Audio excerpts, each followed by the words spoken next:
I'd like to call the meeting of the Carroll County Commissioners to order for June 18, 2014. First item on the agenda is public input. Anybody? Yes, Representative. Good morning. Good morning. Just a question, if I might. It was about a year ago, I think, that the county contracted with Ron Below and Company of Portland, Maine, to do financial audits for 2011 and 2012. I was wondering, are they now performing additional services for the county, and when might you expect some results from the services that have been contracted for? Including in that was 2010, the audit. We have the financials. And as far as I know, it's ongoing. I asked Kathy Gary this morning. She's been out sick for 2 or 3 days, but she's provided a lot of the information. I have no idea when the audits will be completed, but they were here a week ago and collected a lot of additional information, so it's ongoing. So I hope it gets completed soon. So they're doing audits for 2010, 11, and 12? Yes. Right. Okay. Are they doing financial statements or anything else, or any other years? Yes, they are, for 11 and 12, And correcting 10. and correcting 10. But I would say that the audit for 2010 should correct the 2010 financials. That's why they have the audit. Thank you. Okay. Yes, Damon? Questions for Commissioner Kenney. I see you're running for Register of Deeds. I just wanted to see if you want to kind of tell voters, why you're running and.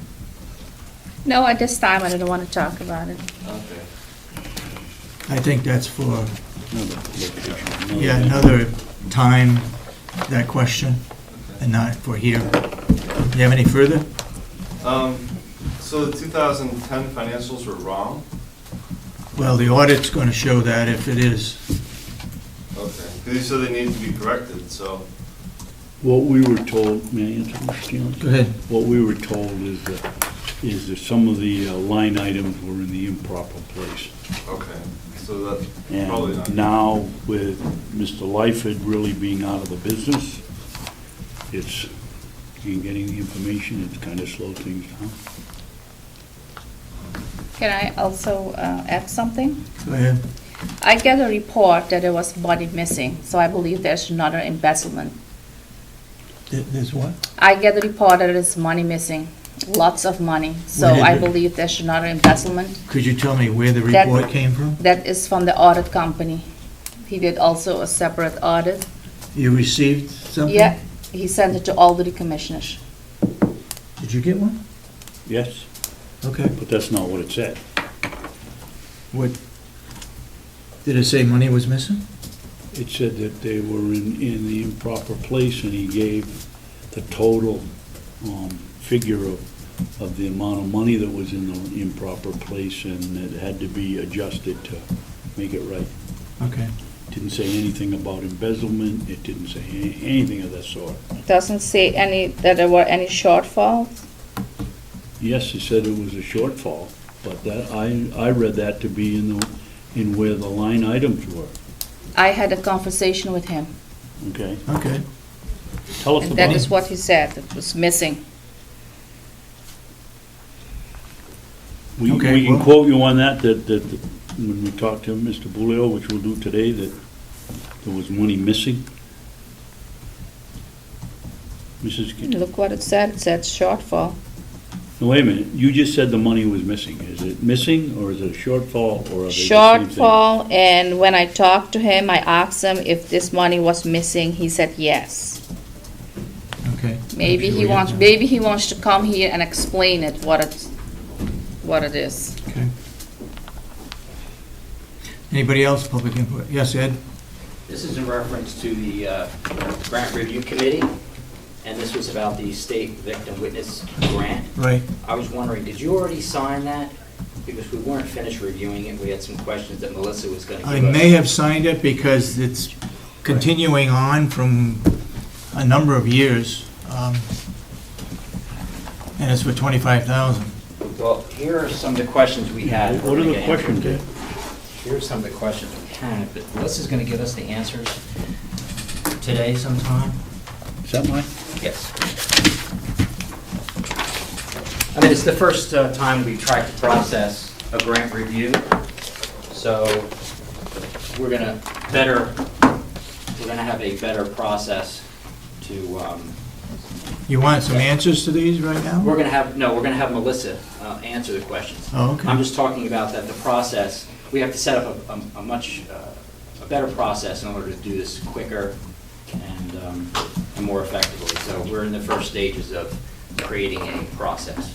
So this is just an idea of what type of questions that we had for the grant, for reference. And we'll probably have to come up with some type of a time period of how much time we need in order to review it before you make the decision on it. Because our goal is to get you the information you need to make an educated decision about the grant without holding up the process.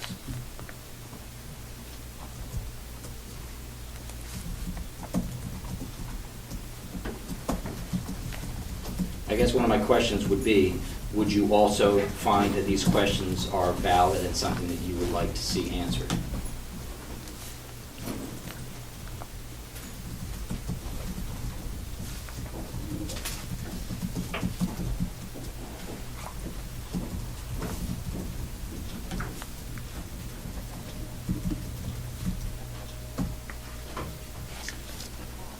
Ed, does it specifically,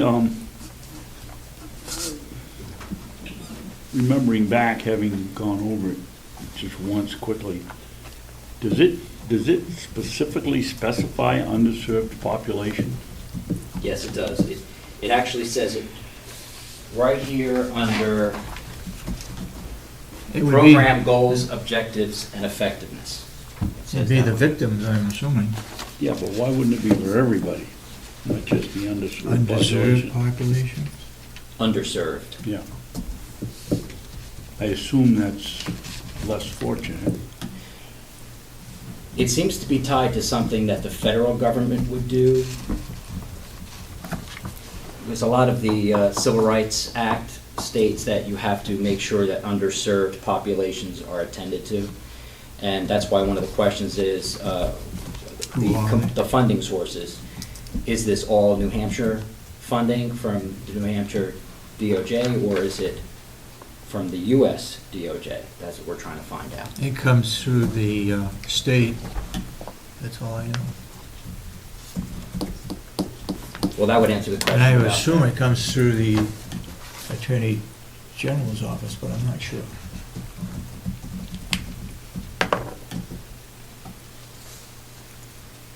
Okay, and also on number 11, who are the culturally diverse groups? That's mentioned in the grant? Yeah, it's mentioned on that first page.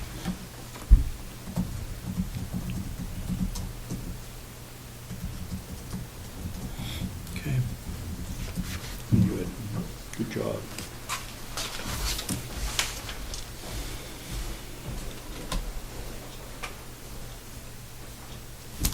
Okay, any further public input? Well, can I ask Ed one question? Go ahead. Ed, when you're investigating this, would you look into the travel account on this? You mean an expense account for traveling? Yes, To see how that's handled and how grant money is? yes. Okay.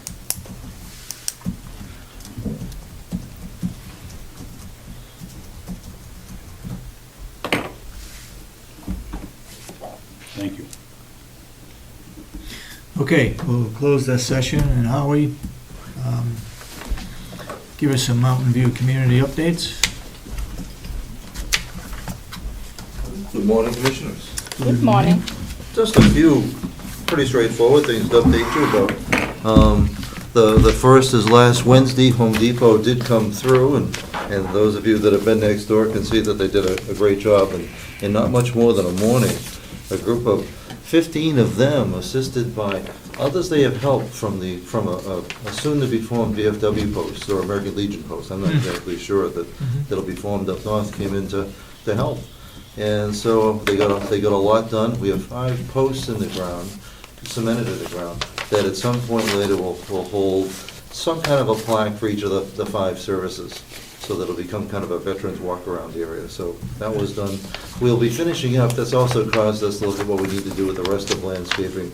So with a much appreciated support of Wayne and Will, we'll be getting more bark mulch and along also with Jason, who's been very, very good about making available some additional labor from his guests, and so we'll be finishing things up there.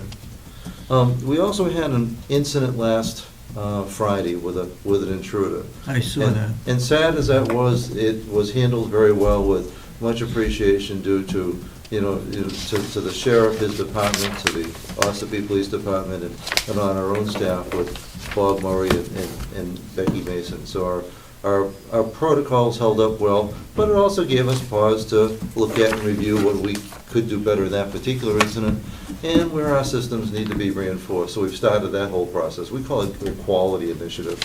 And so we're going to be in a position of being able to, now that we have everybody's attention, there's nothing like a real life incident to get everybody's attention.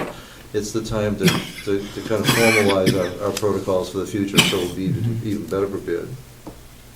Last item I have for you, we met, Paula, Norma, and Deb Erickson and I met with representatives from General Linen yesterday. Things aren't going well there. We actually gave them the formal notice. They'll be separating our ways at the end of the contract, which is in December, where we'll be going out to bid.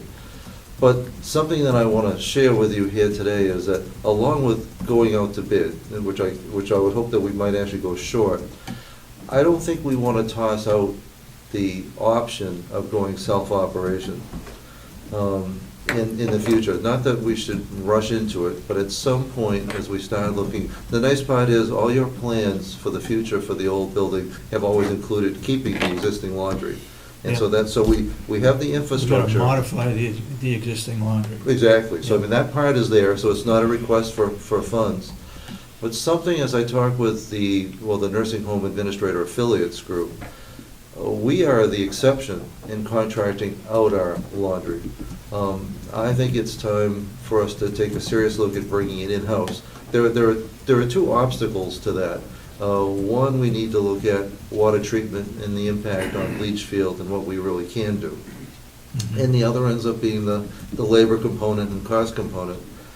The good news is the laundry is in the other building, which if it came to pass, makes the use of labor from the House of Corrections a much simpler process, because they're not under the same roof as the nursing home. So and that's actually used successfully at Rockingham and even at Belknap and other counties. So so we'll be exploring the cost, but also the collaborative effort with Jason and the House of Corrections coming up. I don't think anything's going to happen immediately, but I like to toss it out there just in case that's a sense of, if in any way that's a direction that you don't want to see pursued, it's better that we all know early on that we get halfway down the road and find that it's a road that we don't want to be on.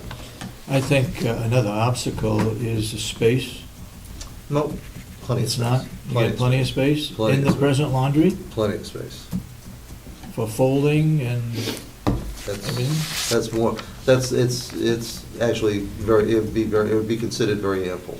Okay. I mean, well, it would be considered, at the very least, it'd be considered very adequate.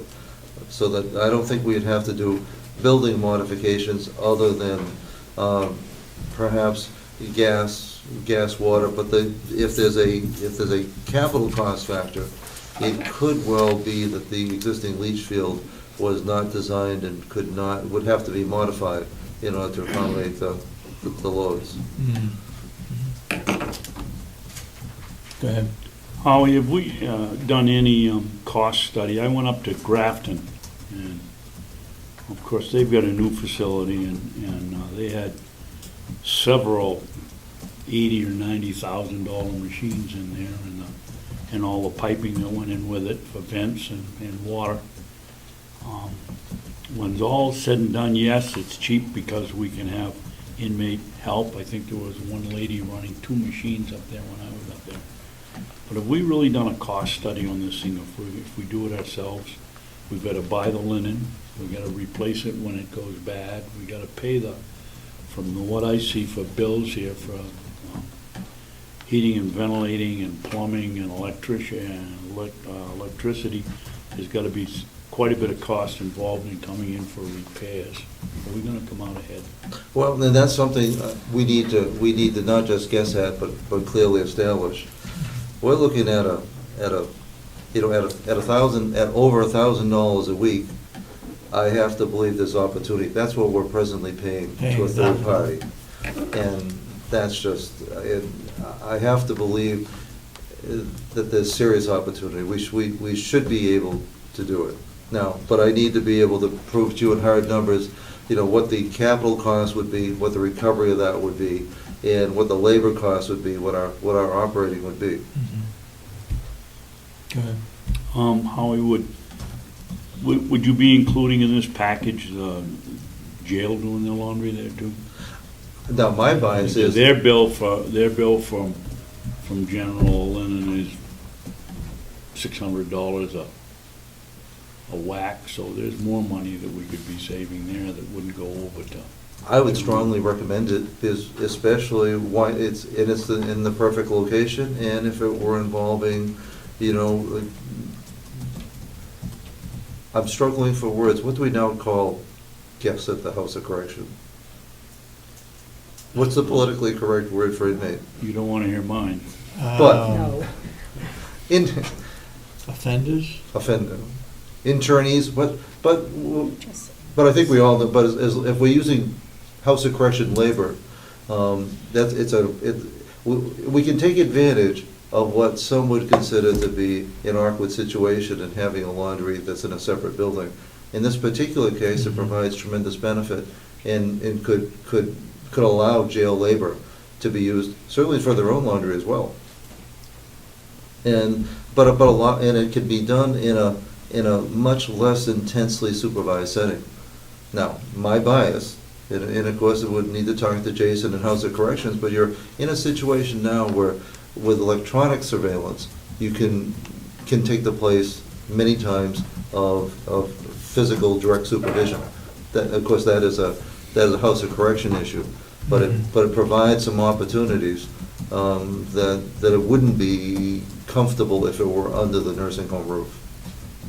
That's true. Okay, go On ahead. the same subject, have we made any progress? Now we have a new superintendent with perhaps changing the philosophy of having inmates work in the kitchen? Well, I've had some very preliminary discussions with Jason actually before the change, and he was certainly very, very open to it from his position at the time. But we haven't done anything yet. I mean, it's still a little early, but we would certainly welcome it.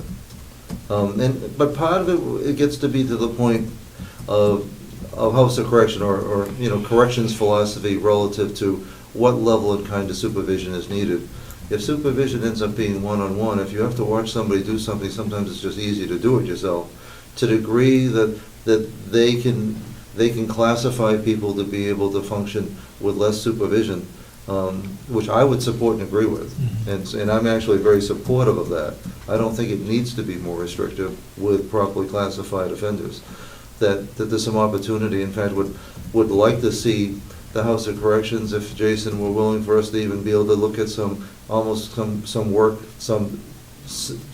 projects that could even include gardening. In fact, I could see the House of Corrections being the labor force for us finally being able to move the garden that we've talked about for the old garden to the new building, under the direction of a master gardener who could do the layout. But in terms of having the labor, this could be the summer that would be wonderful to have that done. The female offenders were out, they replanted those daylilies. They did a great job. They did a good job. And that's the first time I've seen the female inmates outside the jail. No, and that worked well. And in fact, where Bob is going to be going back to Wayne, who ends up being a liaison to the House of Corrections for another another minor landscape job that could well involve the same people. The island, now we have the flagpole, we have the walkway, but we have the island in between. And the plan right now is to bark mulch that, take more of the material from the old nursing home, typically probably the variegated hostas, because nothing grows under the overhang. Yeah. But it looks kind of stark. But to bark mulch that and dress that area up, and it's not a huge project, but it's something we don't have the staff hours for. But if we could use the jail labor, it could be a nice little project. Are you short on help in the kitchen? It's when anybody calls out sick, we're short on help. That's, of course, that's the chronic problem. We don't overstaff. So when somebody calls out, it hurts. And so, and when somebody calls out at 5 in the morning for their 6 o'clock shift, Rob can be left short for that day, because it's really hard to get somebody in on short notice. But our overall staffing, I think there are 2 open vacancies that he's working with Winnett to fill. But we're actually doing pretty well, except when we have sick calls. Could Rob do some training with our offenders in the kitchen, in preparation of food or the layout of the kitchen facility?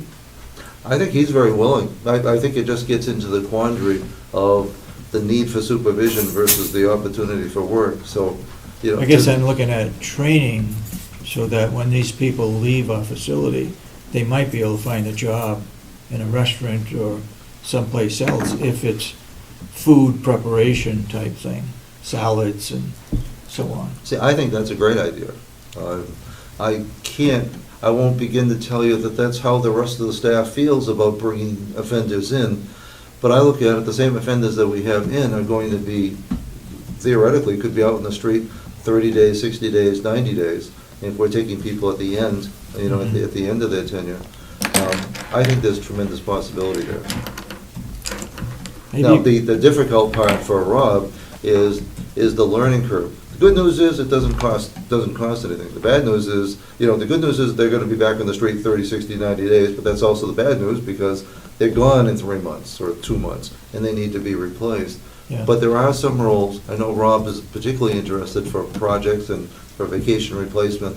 I mean, there are some things where it makes perfect sense. I guess I'm looking at the training, not necessarily they working there, but the training that the offenders could get as a result of us having that kitchen.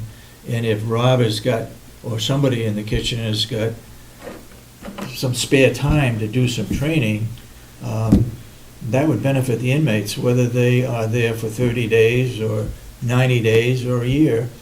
And then if somebody is out, they've already got the training, and you could call them in a short period of time. I think we should explore that, because we certainly know where to find them on short notice. Yeah. I mean, that could, as a sick time replacement, and they could be certified. I think Rob's a certified trainer in Serve Safe and things that would be a valuable certification for somebody to have that's leaving when they go to apply in the food service industry. Right, right. In fact, Rob might even consider this group in Conway that they call themselves the Originals. Campbell, can't think of his first name right offhand, but there may be some possibilities of the chefs up there that have that association might be able to come in and do some training, maybe not in the kitchen itself, but outside or over at the jail. And then they could have the hands-on in the kitchen following it. But see if Rob's got some ideas and see if we can. And we can set up a meeting with Jason, because a lot of this has to do with correctional philosophy. Yeah.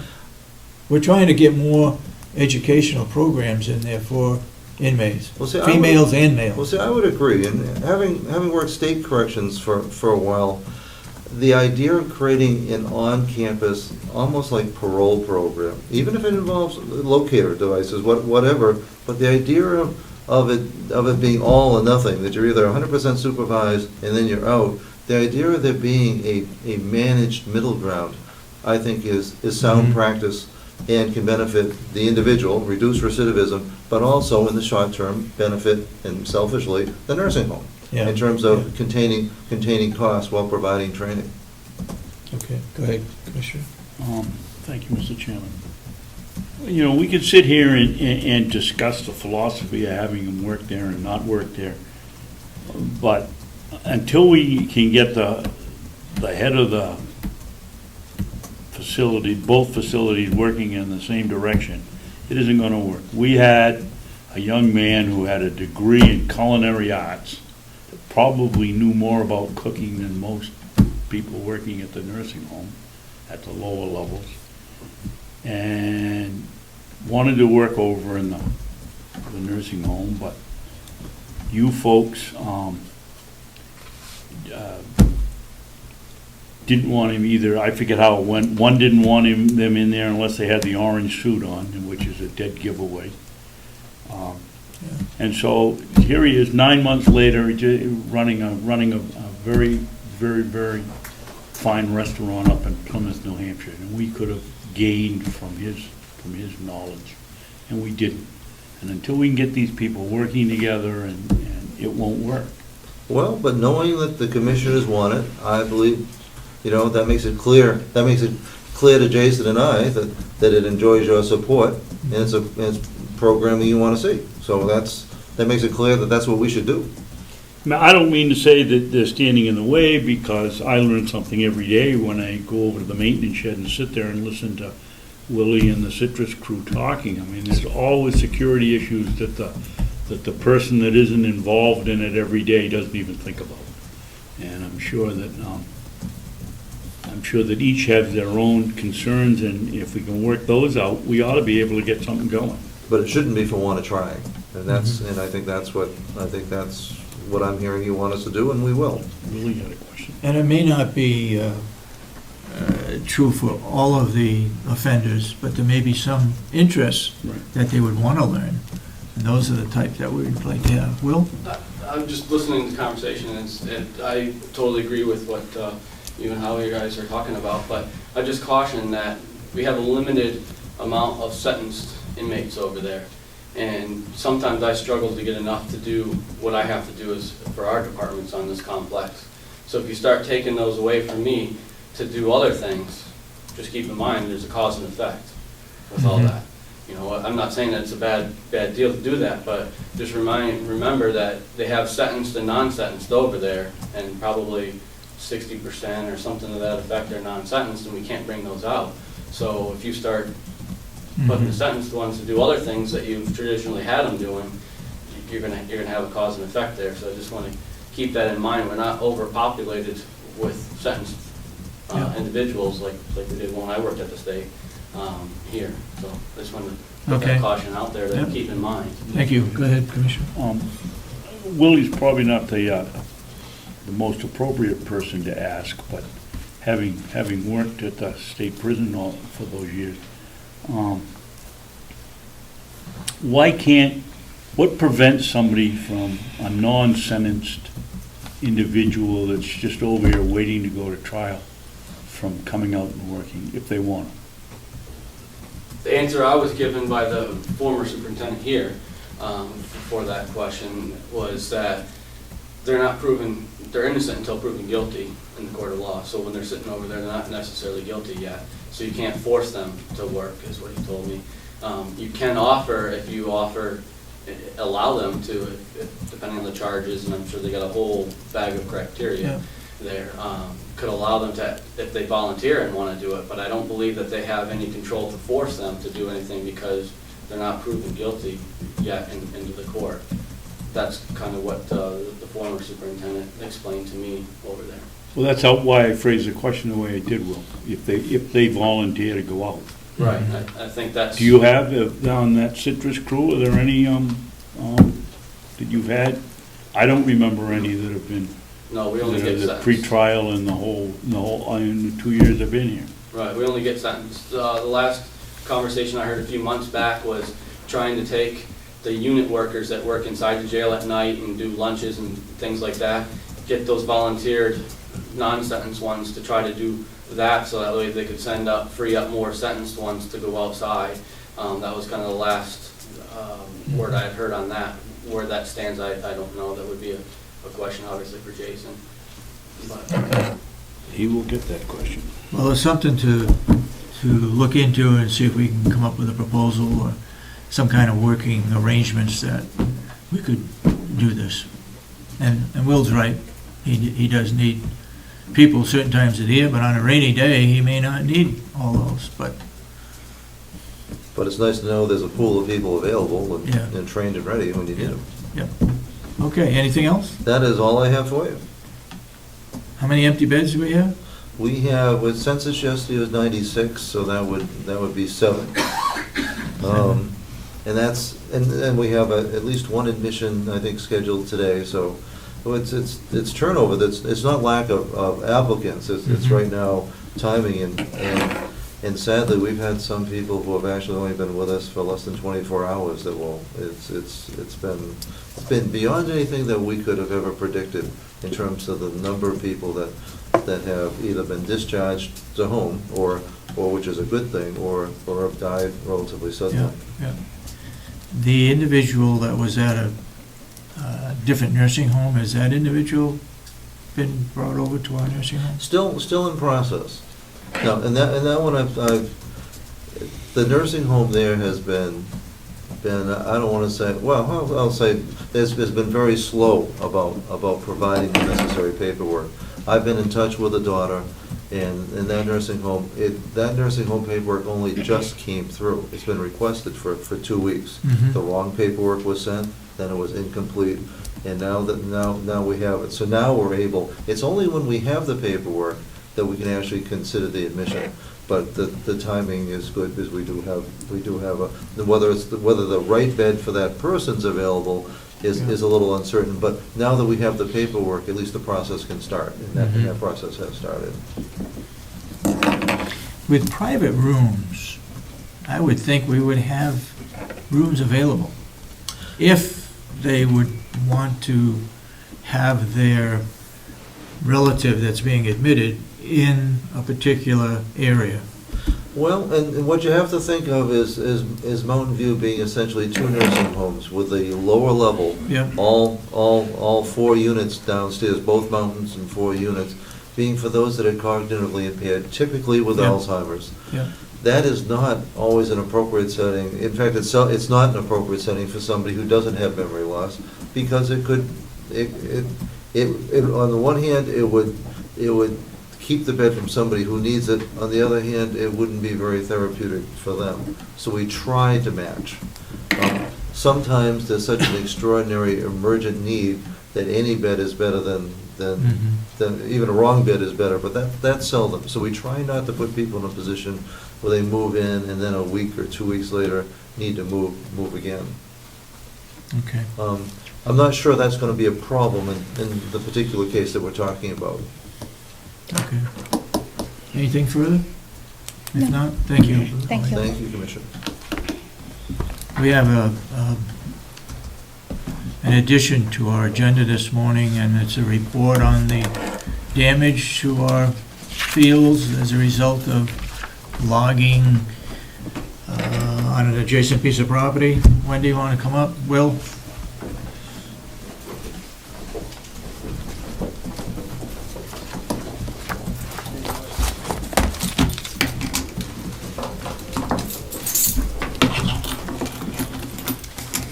Good morning. Morning.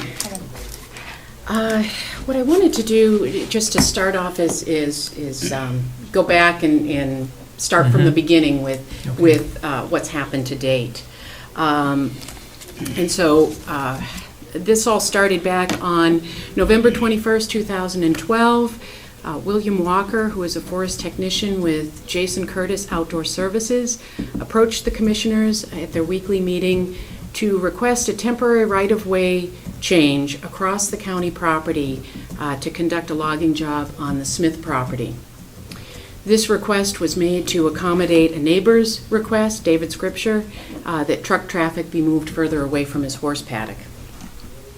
You, Commissioner Sorensen, had asked how Curtis Outdoor Services would leave the right-of-way, and was told by William Walker that the right-of-way would be upgraded from what it is now, that they would clear out the undergrowth, put down some riprap, and upgrade the road so that logging trucks could get through. This is according to the contract. This was all done verbally Oh. at your commissioners meeting. Okay. William Walker further stated that the right-of-way would be left, quote, "in better condition after we leave," unquote. Excuse me, Wendy, I put down the wrong date, 11/21/13 or 12? 12, Oh, yes. Both he and Will DeWitt, after walking the site, had indicated that they did not anticipate any anticipated impact to the hayfield. You indicated that you wanted the temporary right-of-way to be blocked off when the operation was complete because you did not want it to be permanent. So the commissioners at that meeting voted to allow the temporary change of right-of-way as long as the property was returned to its original condition. and the individual was sitting right here Yes. when this was done? Okay. Yes.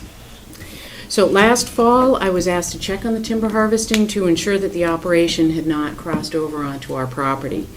In checking the operation, I found that Curtis Outdoor Services had caused damage to our hayfield by expanding the right-of-way, which was supposed to be between 20 and 25 feet, to between 70 and 80 feet, destroying the hay crop in that area. They also installed a wetland crossing that discharged wood chips and mud onto another section of hayfield. They created a wet channel through this temporary right-of-way surface that makes it very difficult to go across this point now. They failed to stabilize the road surface and soils when they closed out their operation, piled stumps, wood chips, and debris along the temporary right-of-way they created, causing aesthetic issues, as well as obstructing, the primary thing is they obstructed the water flow away from the road, so what we have is basically this big bowl there now. And they failed to block the temporary right-of-way as requested. So on November 1st of 2013, the commissioners sent a letter to Curtis Outdoor Services indicating that you expected the hayfields to be cleared of debris, limed, fertilized, seeded, and mulched. You expected them to reconstruct the wetland crossing using geotextile fabric, gravel, and a 12-inch diameter culvert. You expected them to stabilize the soils on the truck road through our property and install adequate drainage devices, remove the stumps and wood chips applied to the road and dispose of this material off-site, and block the temporary right-of-way. Jason Curtis Outdoor Services are currently resolving problems that they created on the Smith property and are being required to fix by New Hampshire DES. So I made contact with them to find out their intentions regarding the county property. They have made some efforts to smooth out the areas of the hayfield that they had driven through that were disturbed, but it, in my opinion, does not appear that they've made a significant or meaningful effort to remove the wood chips that they applied or that were discharged through that wetland crossing onto the hayfields. And I believe this is going to inhibit our ability to produce hay on those fields. That's why I asked Will to be here. I also, in talking with Jason Curtis about the restoration and stabilization of that crossing, he has indicated that he and the commissioners considered the right-of-way he installed to be temporary, so he does not believe that he needs to install the geotextile fabric, gravel, or the culvert to that area. His expectation, based on his understanding that you wanted this to be temporary, was that that right-of-way is going to be discontinued. And so instead, he's indicated he intends to put the wood chips back in. When I said that we needed vegetation established, and that I felt it was unlikely to occur with the wood chips, he said that he would make sure the vegetation was established. I do not believe that the efforts that I've seen so far and the discussions that I've had with them, that they're making adequate efforts to remedy the damage that they caused to the county property. I wanted to bring this to your attention today and ask you about your expectations for the restoration of the site. Jason Curtis Outdoor Services will likely be working their way off the Smith property, correcting problems on that property, and will be out to the area of our property sometime either this week or next week. I've asked to meet with them on site when they get to our property, and if possible, I ask if one of you is available, if you could be there, that would be very helpful. But basically today I want to know what your expectations are and how you'd like to proceed. I'm really not confident that we're going to be able to resolve this difference in expectations where we are right now, so. I had two calls from a lady at Curtis, the company. One was because there was a truck blocking the right-of-way, so they couldn't get in. I referred them to the sheriff's department. Whose truck was it? I believe that was David Scripture's. Yeah. Yeah. She felt that he was doing it on purpose, but anyway. The second call was regarding fertilizer. They couldn't find 10, 20, 20. And I said, find 5, 10, 10 and double it. Okay. And that was it. Has DES been involved in our property? They were out and they looked at both properties. You know, it's questionable. Right now, you know, the crossing area is full of mud. But, you know, when you define a wetland, you're looking for 3 characteristics. You're looking for water, you're looking for soils, wetland soils, and you're also looking for wetland vegetation. So, you know, it's questionable. Is that really a wetland? Is it not a wetland? It's definitely... They only get involved if it's a wetland. That's correct. So apparently there was wetlands on the Smith property. Yes, there were wetland violations on the Smith property, and some of the crossings were not placed to prevent, again, runoff of sediments, wood chips. Some of those did get onto our property, which again is why I had requested that the forest ranger come out and take a look at those. Regarding the contract that we signed, any of those things that you read in there, were they in the contract? In the November 21st meeting, William Walker said that he would get you a contract, a written contract. I have not seen that written contract, and so I don't know what is in that contract. Have you seen that, Will? Have you seen a contract? No, not that I can recall. A lot of that was being done after I came up to that meeting when we talked about the hayfield business, and I said 20 to 25 feet, you know, that's the right of way. There's nothing we can do about it. It should be fine. Then all the rest of that contract going back and forth was dealt through the business office with Lori LaRochelle at the time, when she used to be an employee here. Yeah. So I don't know what happened. I don't know if it's still down there. I don't know. I have no idea. It was just the secretary down there at the time, and I'm not sure. I don't even know if it was completed. It might not have been. So. Well, I was not able to find a written contract. We I had signed asked a about it. contract somewhere. yeah. Okay.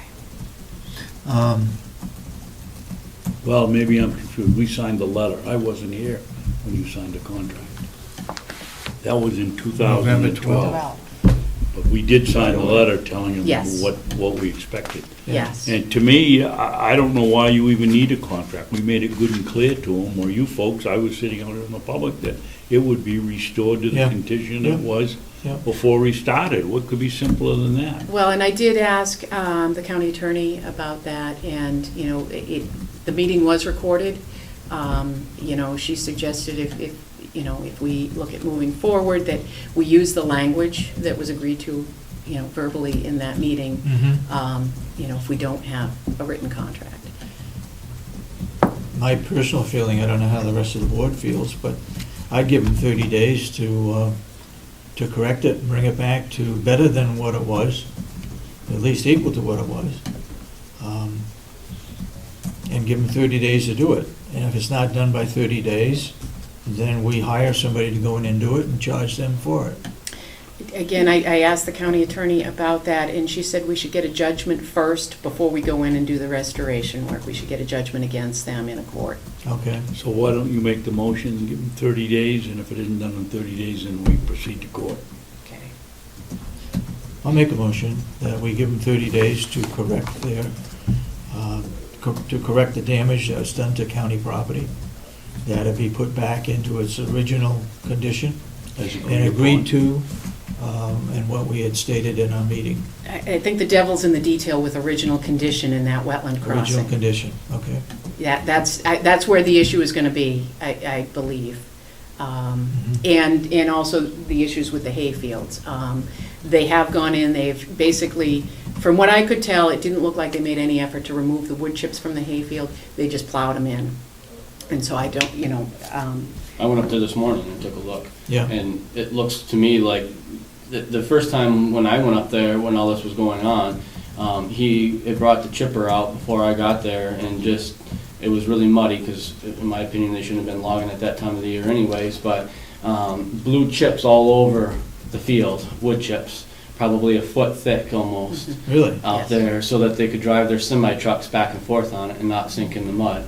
So in the meantime, what they've done, to what it looked like to me, is they took a skidder or something and scraped that the best they could off part of the hayfield, and they got a pile of dirt / wood chips going right now along the right of way.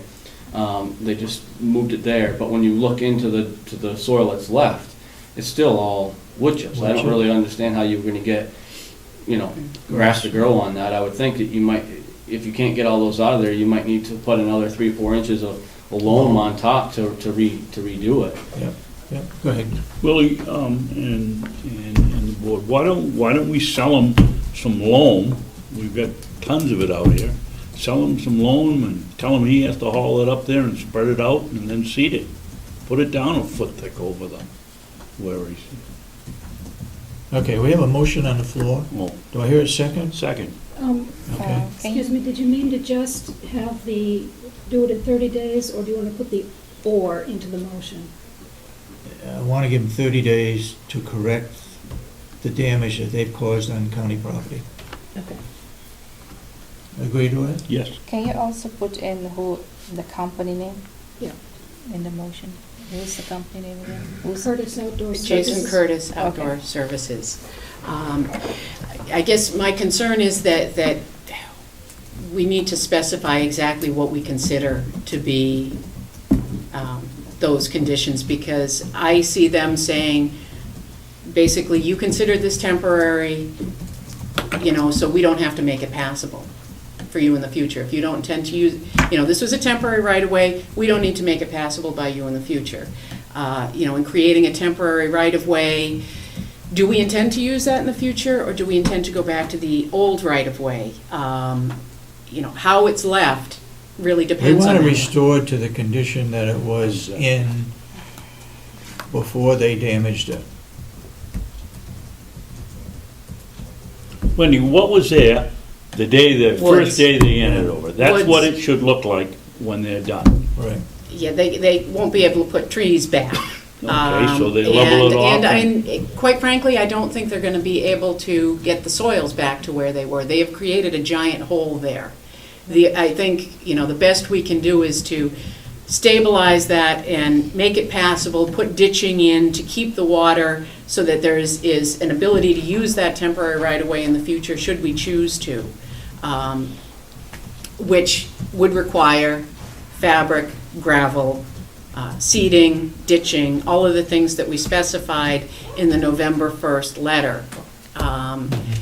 So I'd be looking for language that says, this is what we asked you to do, this is what our expectations are. If you don't meet these expectations, then we'll move forward with going to court. Because I think if we don't have something specific saying, this is how we expect this to be resolved, Yeah. we could get anything. Yeah. And that's my concern here. Okay, Yes. go ahead. Well, I'll cut them some slack. We don't need to have the trees come back. No. But they certainly, at a minimum, it ought Fill to in the be at least level. If it's part of it's on the side of the hayfield, it ought to be in a condition that we can hay without having to send everybody up there and pick up rocks. All wood chips. Or wood chips, or whatever else. It just should be what they agreed on. They put it back in its original state. As far as I'm concerned, you can toss it. Original or Less better. the trees, and that's it, period.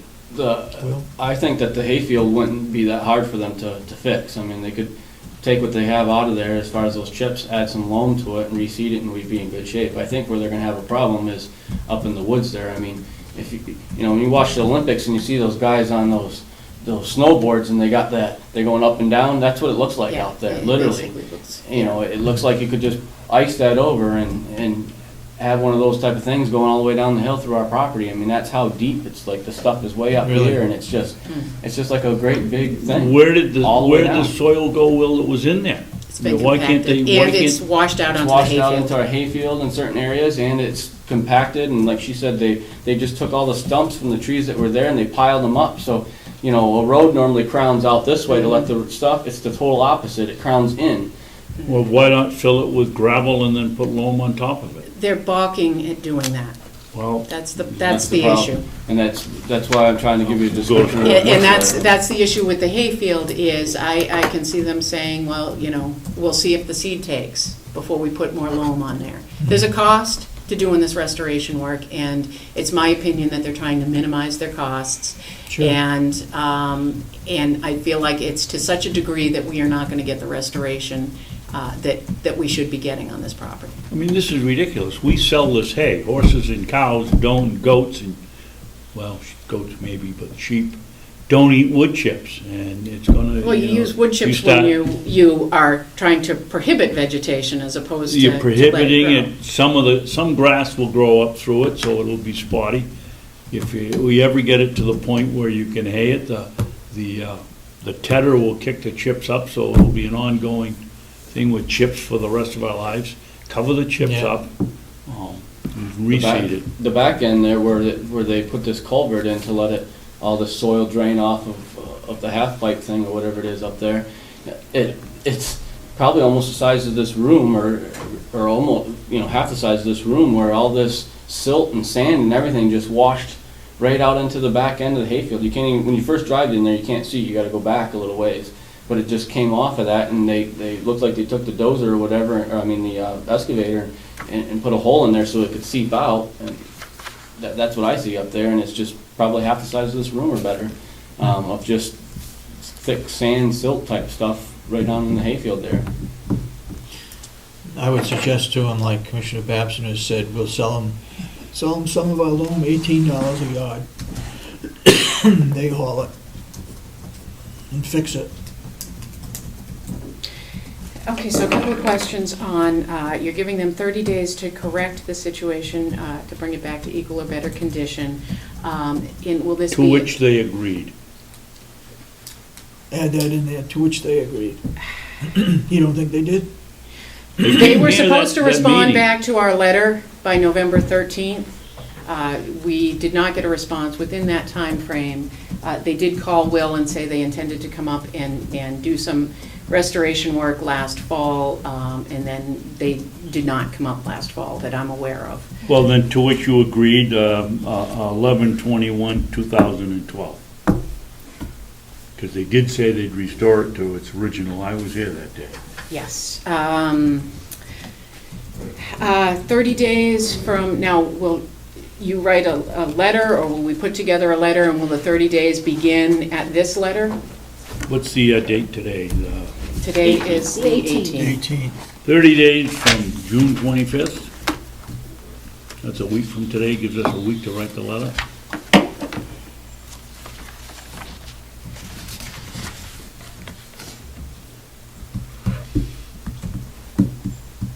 Days from June 25th.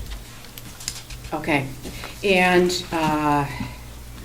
again, are we going to include any specifications? Are our expectations what was written in that letter, or? Send them a copy of the letter along with it.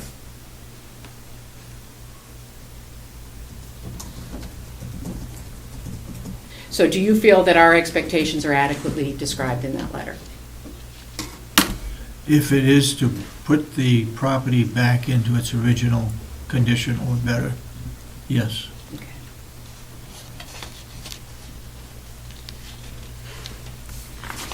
Would a transcription of the meeting help? What's that? Would a transcription of the meeting help? Of the November 21st one? If it is accurate described, yes. Yeah, we did in the letter send them a link to the meeting so that they can watch it on the government oversight site, so. So I'd put that in it again. Yeah, include it. Tell Ed they can send him a contribution. Okay, and again, I'm thinking that they are going to be working their way out this week, and so I think what I'd like to do, you know, my preference is to just get this resolved and be done with it. So I'd like to give them a verbal notification as well today, that that's what our Absolutely. expectations Tell are. them you got a letter coming as of sometime in the next 7 days, and you'll have 30 days, or you go to court. Okay. And that's Friday, the 25th is the due Wednesday. date. When, oh, of July. Of July. July What'd I say? 25th? July 25th, which is a Friday. Has to be done and fixed up by then. They sure in heck should give them enough time.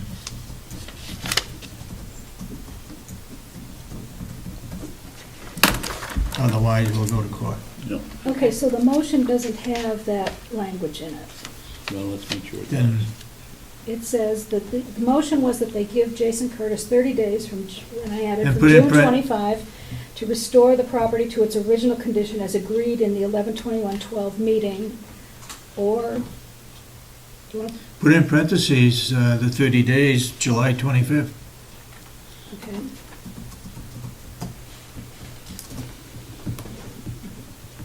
Okay?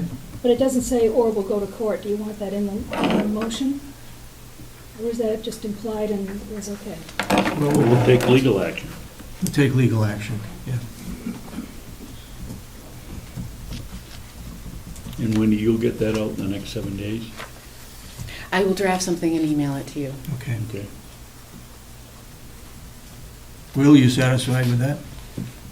Yes, as long as the hayfield gets fixed and, And you know, Wendy's more of an expert on the rest of the stuff, and so I Mhm. totally defer to her opinions on what it should be done to look like up there, because like I said, right now, it's just ridiculous that a company would come in and do that to somebody's Yeah. property, if you ask me, so. Did we particularly when we gave them, you know, we granted them the ability to use a temporary right-of-way, you know, we didn't have to Yeah. do that. So Yeah. the expectation is that you want somebody to make things right. Yep.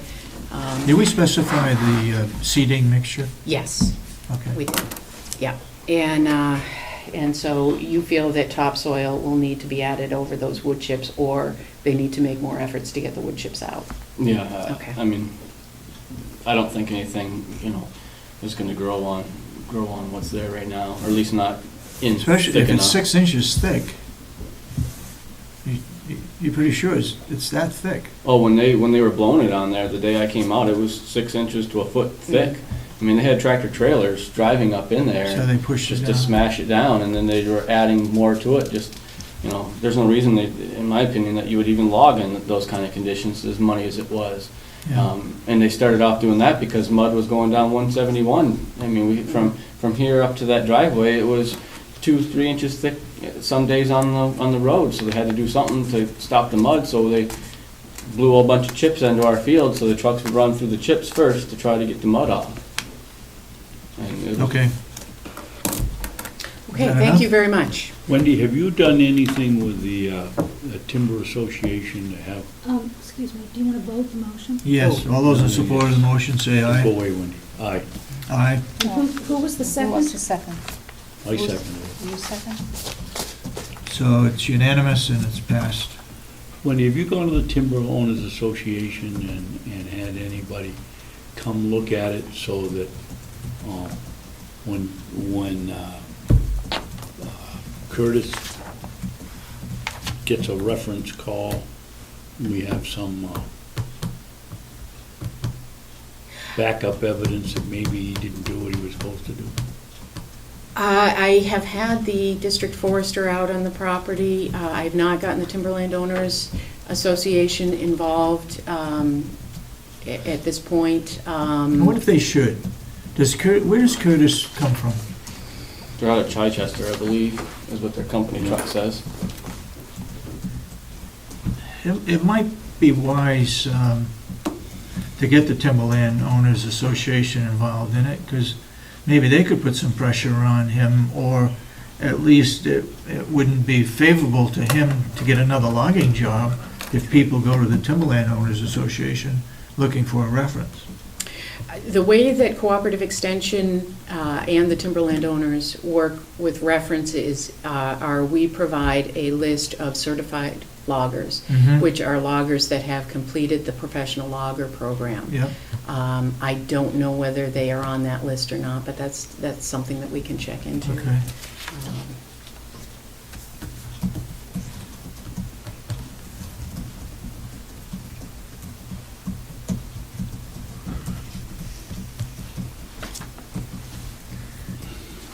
Okay, have you marked more timberland? Oh, yes, I did want to give you an update on where things are.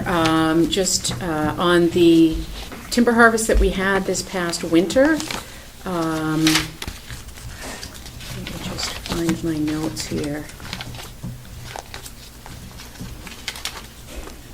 Are we still looking to get the 75 cords back, or did that get done? Well, we held a timber sale up on the hill that covered about 23 acres. Through that sale, we generated about $8,400 in income. We harvested about 55,000 board feet of pine, some more pine pallet, hemlock, spruce fir. We got 123 cords of firewood for the county firewood operation. That job is done. That's, so we're 50 short, but we got more money for the... We got more money, yes. And I've marked another 13-acre sale that is lower on the hill, and primarily the objective there was to clear the line of sight between the communications tower and the administration building, but at the same time to make it a viable sale. I marked that to do some removal of white pine, overstory, do a shelter wood harvest in there. Excuse me, Wendy, isn't that the one we had, the abutter wanted us to pull the stumps on? How'd that work out? Well, what we've done is that sale will generate for us about 27,000 board feet of pine, as well as another additional 20 cords of firewood. I have marked trees on her property as well, and she is amenable to having us remove the trees that have been marked. Excuse me, does she keep the wood, or do we keep the wood? Well, that's what I'm getting to now. This sale, it's a much smaller sale. We look at generating about $2,800. But the wood value on her property, if you'll recall, we negotiated prices based on us getting cord wood, and so our stumpage prices are going to be lower than what the average stumpage prices would be. So in figuring what I did was tally all of the trees on her property, and then half of the boundary line trees would belong to her as well. And that comes to approximately $470 of timber value on her property that we need to reimburse her for. I'm meeting with the loggers today. It looks like we may be starting that sale potentially next week. She may also have them do some additional work, and depending on how this works out, we will either just do our sale and remove some of the trees on her property, and then what my intention was that we'd get the income from the sale that would go into one line item in the wood budget, and then we would pay her for her wood out of that same $2,800 that came in. That to me seemed like the simplest way to do things. Why don't we keep it clean and just have a contract to do our property, and have the logger have a contract with her instead of getting involved? Because they will if we take too many trees, then she's going to come back on us. If we don't do enough, she's not going to go along with the contract. Money. Yeah, I think we ought to stay away from that. Let her do her own thing. Well, if we're just removing the trees in the boundary line and the ones that are blocking the communication tower, I agree that she should have a separate contract with the loggers. But she is doing this to help us. So if we just do this project, it's not feasible to For the logger? track the wood separately. That's why I tallied it all and have come up with an estimate of what its value is. And I've talked with her about that. We're meeting with the loggers and with the adjacent owner today. She may do some additional, have the loggers do some additional work on her property. Depending on how much that is, she's also offered that we can potentially use a landing location on her property, as opposed to putting a landing on our property, which may be more feasible for the loggers. And so, again, that would be specified in a contract, how that would be left. Specify it as closely as you can. If we're going to be involved with a landowner, I want to make sure that it's accurate. Yes, we should have a contract with her, and the logger should have a contract with her. And those details will be worked out once we're sure of what's going to be done, because she may have additional trees removed. Depending on the amount of work she has done, in addition to what we're asking to be done, it may be that they can track the wood separately, and then we can keep it clean between the two projects. But I'm trying to plan for any one of those options and have a way to move forward. But we will definitely specify, this is our understanding, this is, the landing location we'd use, this is how it will be restored when we're done. All of those things will be spelled out. Okay. Is the logging outfit the same one we had before? Yes, yeah. They, we've talked I about. forget the name, they're from over in Porter. Yes, it's William A. Day. Day, that's right. Yes, and they, since this winter, have been working with us to get this project to happen. We were actually ready to move forward with it before they posted the roads, but weren't able to get the job done. What's the total income? It will be about $2,800. So it's under 5,000, so we don't have to go out for bid. We were doing this as an addendum to the contract that we have with them for the project up on the hill. Oh, okay. As opposed to putting it out for a separate bid. Again, It's a we wanted small- to get this, it's a small It's a project, and small we wanted project. to get this corridor cleared as soon as possible. And so, in the next timber sale, we'll do, the whole bid process and everything. Did I hear you say we're only going to get 23 cords of firewood? Only about 20 cords of firewood, predominantly what we'll be taking out in And this. we need 50. And that will come in the next sale. And that I have not started marking yet, but that will be on the other side of Dunfield Road, up behind the firing range. That will be the next Okay. area to be harvested. We've got the communication for dispatch in this building has a big thing on top of this building that shoots up to the tower. Yep. And over the years, the trees have grown to block that, and it's caused a problem with their communications. Last summer, we tried to do as much as we could. Wendy and I and Wayne went out and we cut half a dozen trees or better on our property to try to help it, but I think it did a little bit, but not enough. So that's why we're trying to. This landowner has been very supportive in getting this fixed for the sheriff's department. She's working very well with us. Is very gracious to have this done because it's on her property for some reason. They lined it up that way, and we really need to have it taken care of for the sheriff's department.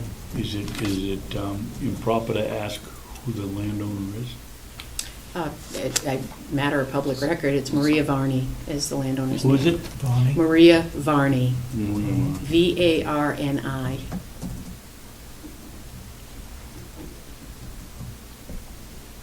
Okay. Any other questions? No. All right, All right. thank you very much.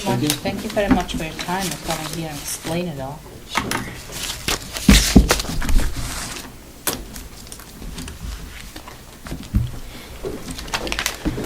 Okay. You have something for a work session? today? We have Wendy here. I do have, somewhere here. I did have. A couple of weeks ago, I mentioned that Commissioner Kenney had written a letter to the paper stating that I was negligent and irresponsible. And I said that was only 4 or 5 weeks after I came to this board. Commissioner Kenney denied that she'd written the letter and told me to get proof. Well, I'll pass the proof over right there, Commissioner Kenny, and I you didn't can... deny it. May I finish? Yeah. I'll pass this over and you can explain why you think you didn't write it. And you said 2 weeks when you were elected. No, I said 4 to 5. And we're You not said mincing 2. words here. You did say I was Okay, irresponsible. and negligent. so what is this? It's a letter you wrote or claim to have written.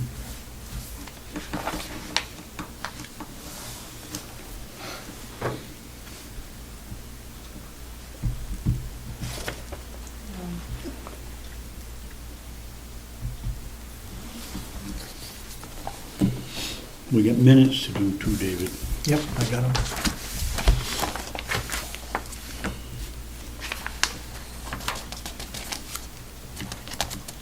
Okay, we don't need a reaction, I guess, from you, Commissioner No. Kenny.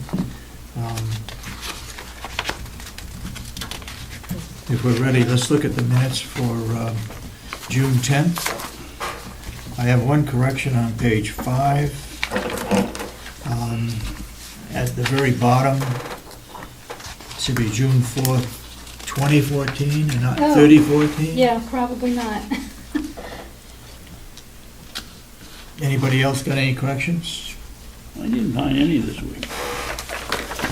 You missed that one? I missed that one. Okay.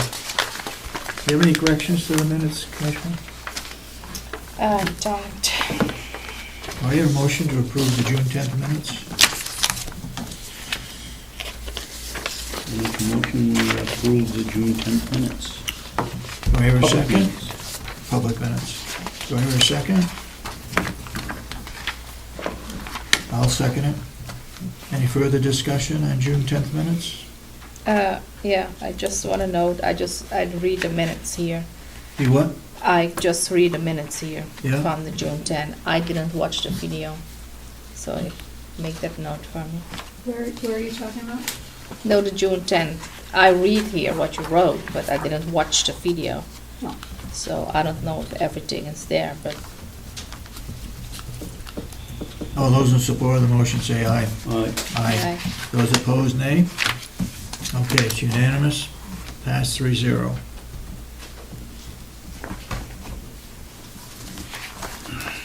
Do you have any other minutes we need to approve? Just the non-public ones. Just what? Just the non-public non-public. minutes. from last Non-public? week. We have reports. last week you brought a set of non-public minutes home. You were going to redact it, did Yep. you? I did. You bring it back and you redacted it? Yep. Cheryl Okay. has it. Okay. Reports of, We had the cooperative Commissioners? extension meeting last night. All in- okay? It was originally going to be at North Conway. It was a talk by the head of their aquaculture and marine studies department. Instead, we went down to the Judge Gregg Marine Center down in Newcastle. It's at the old Coast Guard station. The whole council? Yeah, Really? yeah, I don't know, I don't think there was anybody missing. And it was just fascinating. They're raising blue mussels, kelp, and, rainbow or steelhead trout. The amazing thing is that the trout, for every pound of feed, they put on 1.2 pounds of weight. And these things grow in, at the end of 6 months, they're monstrous. The mussels are they cultivate the mussels. They start them off on a piece of string, and they've got them in tanks, and this thing pulls out, and it looks like a hair braid with a black hair braid. There's so many little mussels on it. I think they said 16 months they were ready for harvest. But the important thing is what the outreach that Cooperative Extension and the University of New Hampshire is doing to generate revenue for the fishermen on the coast. It was a fascinating 2 hours. Just Carroll County Extension one? Yep. Wow.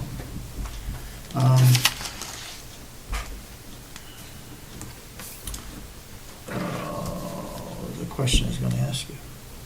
You said 1 pound of food, they put on 1.2 pounds Of weight, yep. of weight? Yep. Where's the other 2 pounds come from? What do you mean? 1.2. Where, 0.2, That's how much they generate okay. in weight from the food they eat. And the amount of, I forget the figure, there's 45% nitrogen or something like that when they fillet. And we talked a lot about, the high cost of nitrogen fertilizer, why we're not doing more with the fish industry. They said, no, they want to feed the remaining parts of the fish for their lobster traps. Oh, It was interesting. The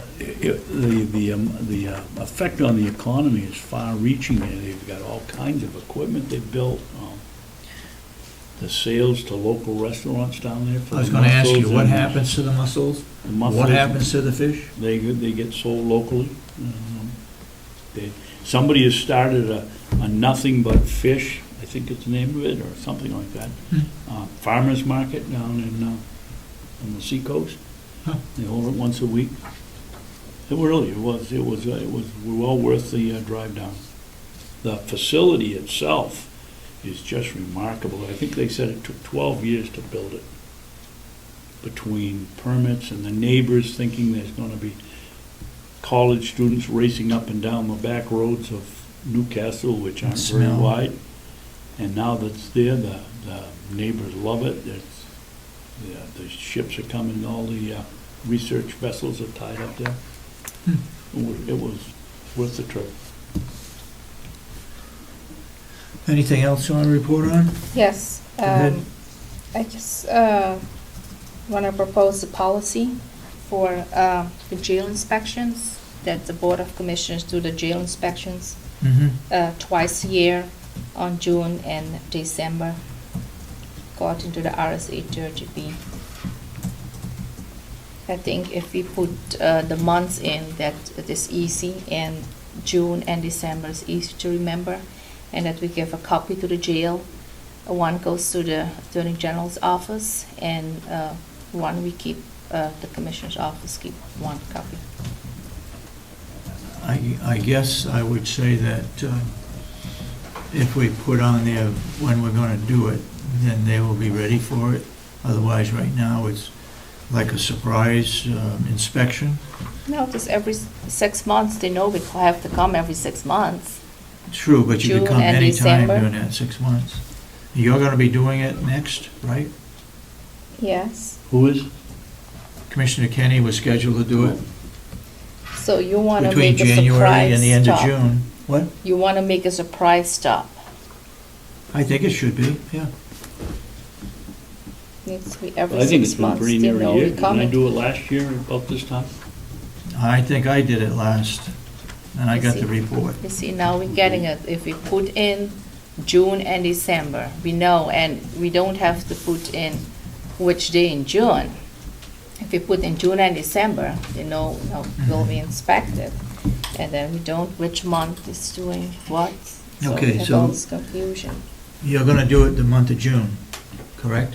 Yes, Okay. I'm going to do it, that's this month. All right, last Wednesday, the three of us were at, Wait a minute, Go ahead. did she make a motion? did you make a Did she make a motion? motion, or she said she wanted I- her... I just want to put a policy in, yes. I make a motion to have a policy of jail inspection twice a year, June and December. Do I hear a second?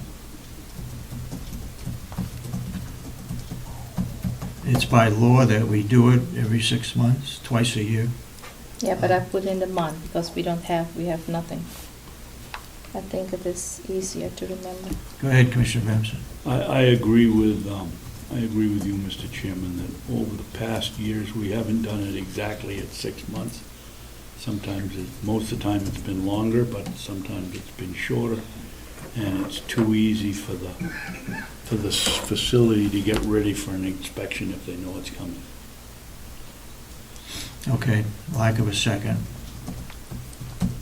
All right, all three of us went to the RSVP annual meeting at Camp Calumet.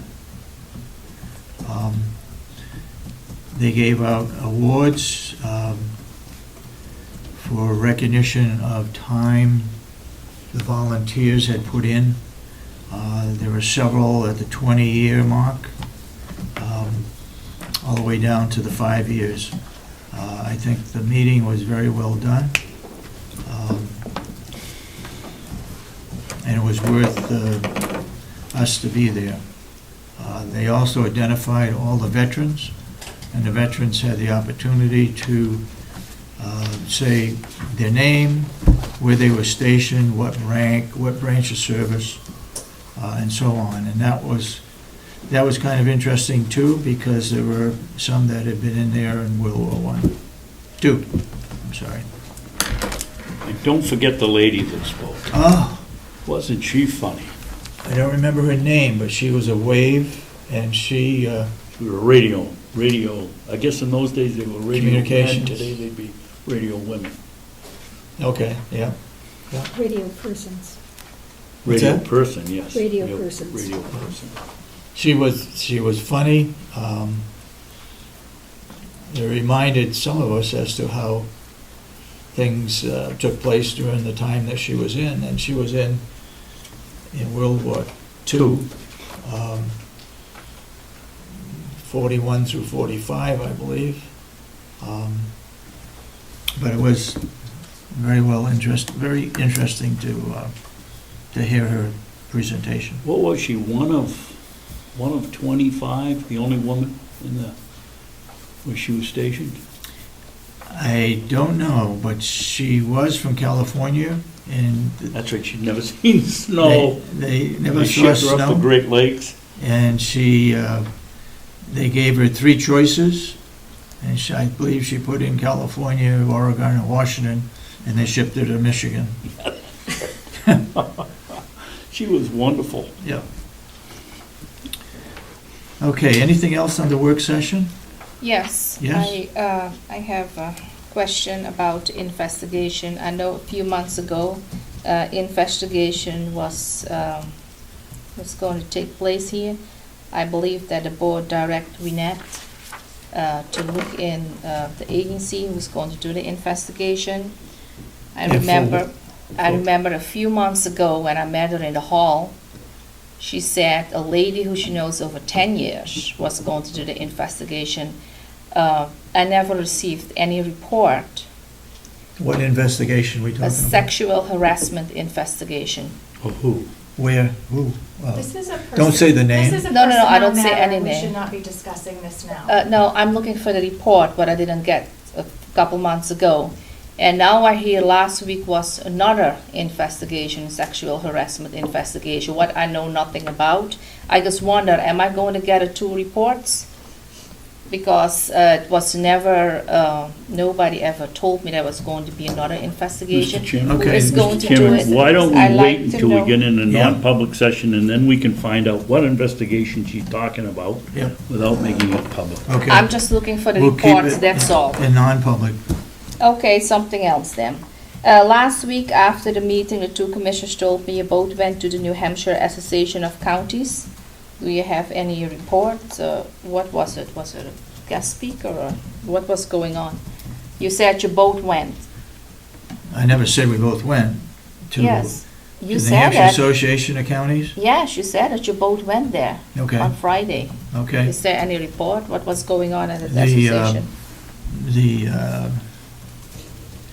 Council of Commissioners met, discussed the situation on the academy at the jail. All the House of Correctional Officers have to go through an academy.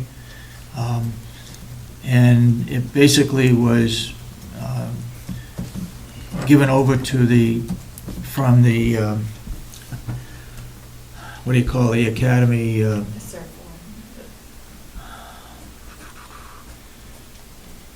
Certification? Right, yeah, it's a certification, but it was controlled by all of the superintendents at the approval of the individual commissioners from the individual counties.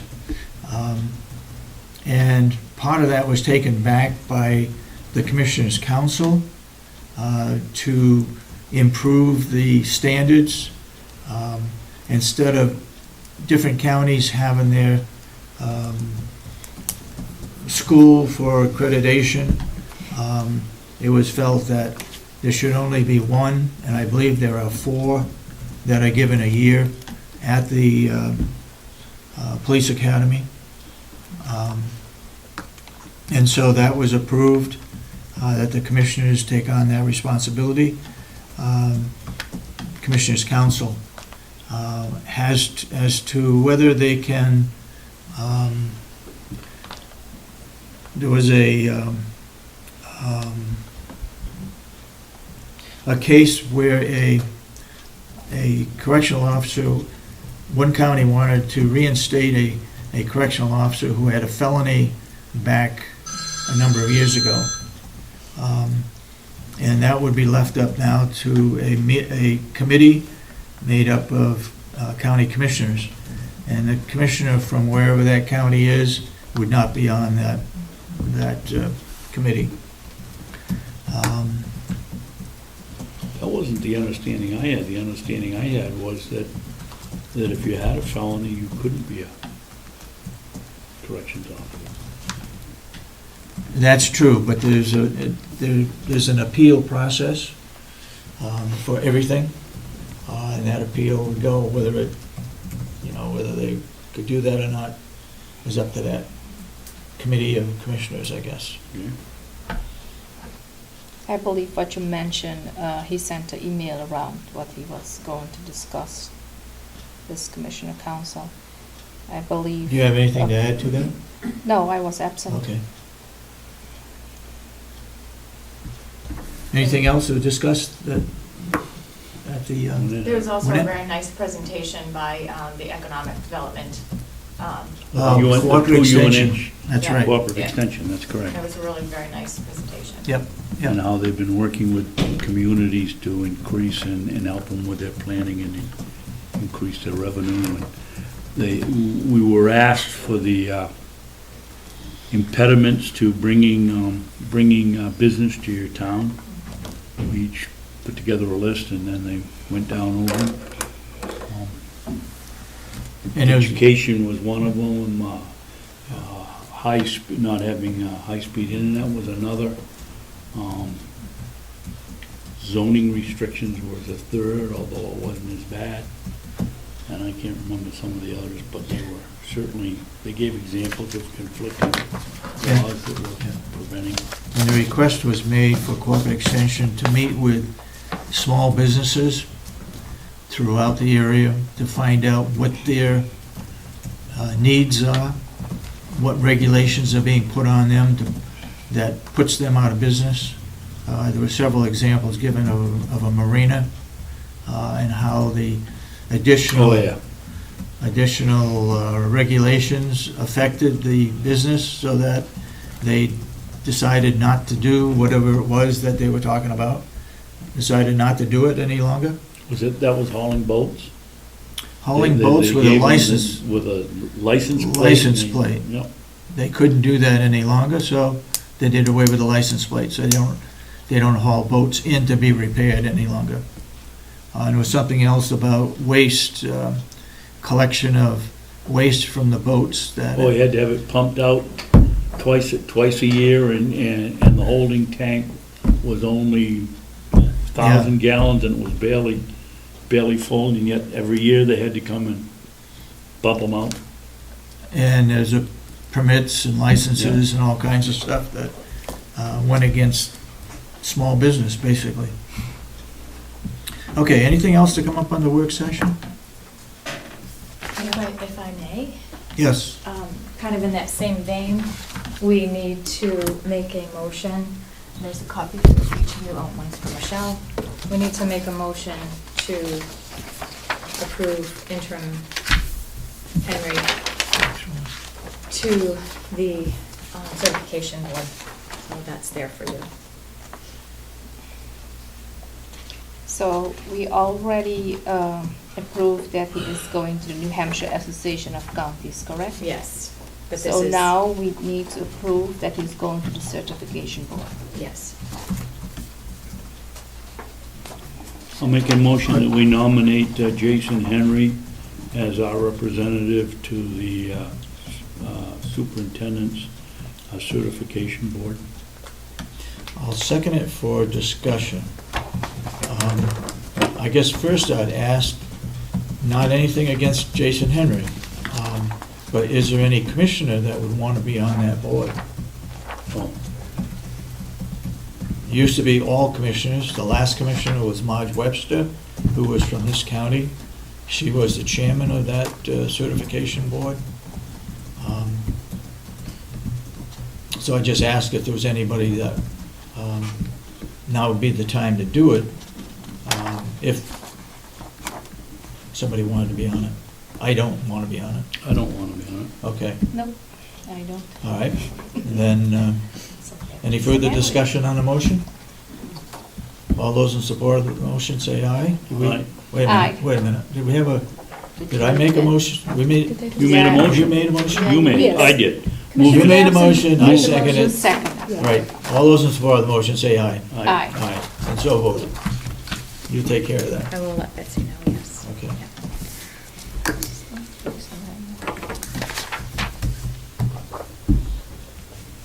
I also have a recommendation for you that this came from New Hampshire Municipal Association, and this letter went out to the chair saying that they have worked through this to be able to invite counties as affiliate members.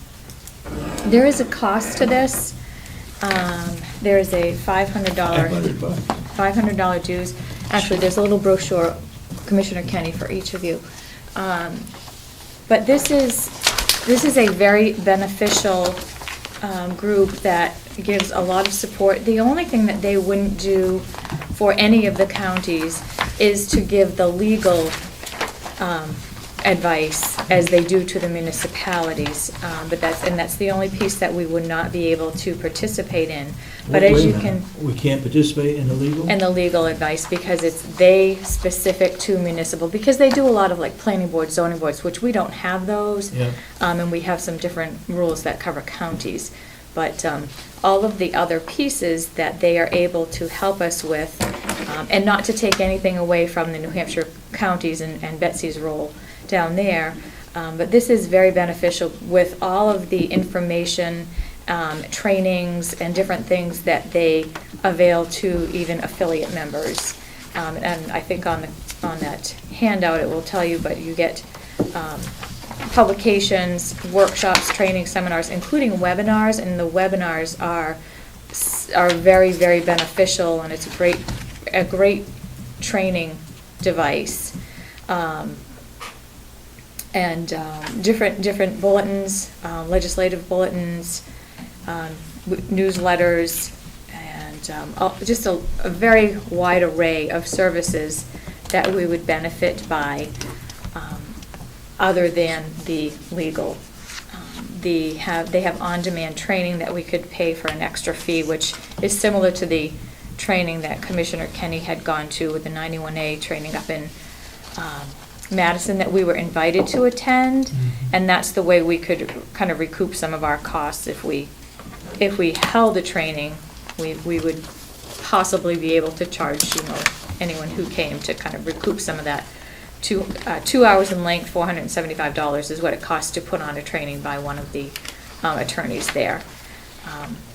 But those are some of the services that they do, and I just would highly recommend that the board think about this and maybe see if there's $500 in your budget to cover the dues for this.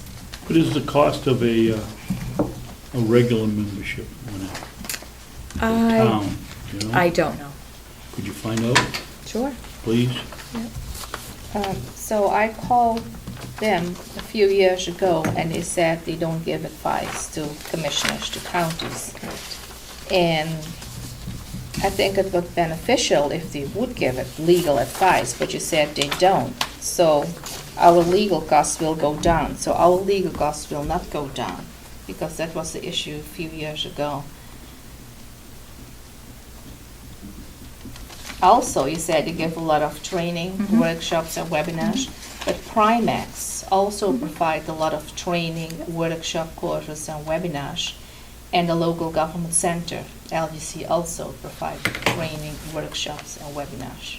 Well, The local that's- government center is the same thing here. Right, That's and the this is, company. that's what the new, this is the new There's a New new name? Hampshire Municipal Has been for Association. about Yeah, 2 years. okay. Well, we have Primex then. Yep. Providing that. How can I go to, oh, okay. Let's see. What's a privilege of the board? I want to hold on to this I'd for a like to while? hold off for a week or two. Okay, I agree with that, too. I have some reservations. So, this is an associate membership, Yeah. so Right. all the towns and villages, they are full members, and they do get the legal. Yes. And I believe they pay according to their size. That's Legal? right, they do, by Right, by their population. size, their population and their size. So that's the difference, some of the bigger cities pay a hefty portion for their membership, and I think that's how it's all based. But I will find out from Judy Silva as to what the scale is for the costs for municipal membership. Was it that association that got into some trouble? Yes. It was.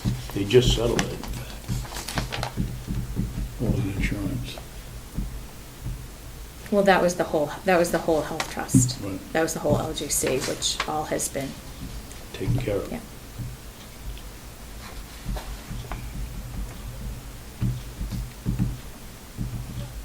But Judy sent a very nice message along with, that it's not to take away from Betsy and the New Hampshire Association of Counties, which is, our legislative advocate, because they do a lot of advocacy too for the municipalities.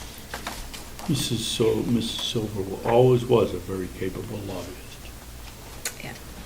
It looks like membership for municipalities depends on the number of people, Population, yeah. Mhm. population, because it says here on this third page that member municipalities paying annual dues in excess of $15,000 are entitled to one free on-demand presentation.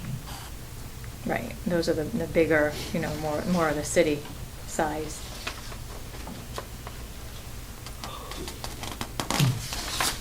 Okay, we'll Okay.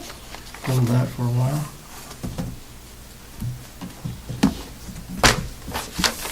Thank you.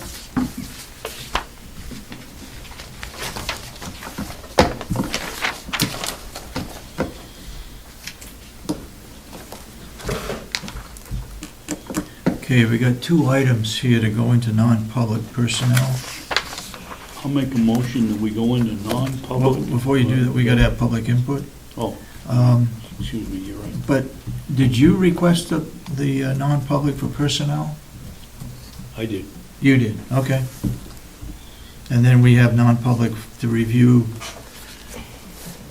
July 1 through December non-public minutes Did you bring to those see if any of non-public those minutes? could be released Did you bring the non-public minutes? right here. All right, public input. Yes, Ed? This question is for Commissioner Babson and Commissioner Sorensen. Since Commissioner Kenney is not running for a commissioner position, are you still going to go through with trying to remove her through the Superior Court? We haven't decided yet. We haven't decided yet. About logging policies, do we have a logging and policy procedure? Because it seems like you had a problem with a logger that was not being monitored. Could this be somehow prevented before it started? They weren't logging on our property. All they were looking for is a right-of-way to get to that property that they were logging. The question regarding logging policy on our own property, it's done through a contract. The area is identified and marked. And there's a date on the contract as to when it should be done. The price as to what the value of the timber would be. It's all done by Wendy? It's all done by Wendy. We do not pay any fees to the town. It's all handled by the logger, so we don't get involved in any of that. We do have to fill out a report of intent to cut, and then the final report that goes back to the town. Follow-up. Good. You said by contract. Did you have a written contract with the gentleman that did the logging this time? The logging on other property, Correct. The one with the right-of-way? we don't have that. We should have a copy of what we agreed to. We got to look for that. Do you have a method of contract reviews? Contract place. reviews. Who reviews your contracts before you sign the contracts? Does the county attorney? County attorney would review it for a legal, yep. So in every case, the county attorney reviews contracts? No. I'm not sure about every case. No, most of the contracts are not reviewed. I asked in the beginning in 2011 if we can go to the county attorney. I know when Tom DeHirsch was here, I did bring some contracts in and he was reviewing it, but usually I don't think it was reviewed. You see when the contracts are coming in, most of the time they just shuffle it quick here to you, so when is it reviewed by the county attorney? And then we make a motion and sign it. You know how it goes for years. Okay. Well, when we have a grant review committee, I know it seems to be, we're adding more and more, but there should be some method to review your contracts, because that's when you're going to get into trouble, when somebody writes you a misrepresentation in a contract and you sign it. So it would be good and positive if those contracts can be reviewed. Mm-hmm. Yep. Thank you. Okay. Thank you. Anything further? We have, Seeing none, then Now, we'll can I make a motion? accept a motion to go into I'll non-public. make a motion that we go into non-public session under RSA 91A, period 3, paragraph 2, small c. Okay, and then following that. And then following that, we will continue in our non-public session to review public minutes from July 1st, 2013 to December 2013. I'll second the motion. Any further discussion? Roll call? Commissioner Kenney? yes, Commissioner Sorensen? Yes. Commissioner Babson? Yes. Then we are now in non-public.